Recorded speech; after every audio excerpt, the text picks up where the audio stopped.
Welcome to the Tech Egg. Don't get scrambled. Enjoy the video. In this video, I will explain how to make avocado vocabulary. We'll start by understanding how to choose the best avocados, ensuring they are perfectly ripe for your culinary adventures. Then, we'll dive into fundamental preparation methods, from simple slicing to creamy mashing.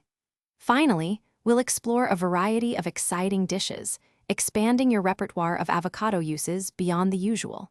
Get ready to become an avocado expert. Selecting the right avocado is crucial for delicious results. Look for fruit that gives just a little when you gently press it. This indicates ideal ripeness. If your avocados are still firm, leave them on your counter at room temperature for about 2 to 4 days until they soften. Once ripe, you can store them in the refrigerator for up to 3 days to maintain their freshness and prevent overripening.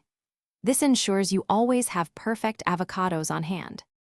Now, let's master the basics of preparing your avocado. First, carefully slice the avocado in half lengthwise, circling around the large central pit. To remove the pit, gently tap a sharp knife into it and twist. It should lift right out. Then, you can easily scoop out the vibrant green flesh with a spoon.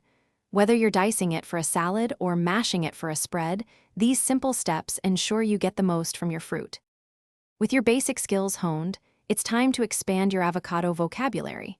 Try making a classic guacamole by mashing 2 ripe avocados with a squeeze of fresh lime juice and a pinch of salt. For a quick and satisfying meal, prepare avocado toast using about 1/2 of an avocado per slice of bread. You can also dice avocado into your favorite salads, adding a wonderful creamy texture and healthy fats. The possibilities are truly endless. Thanks for watching. Consider subscribing if I helped unscramble your problems.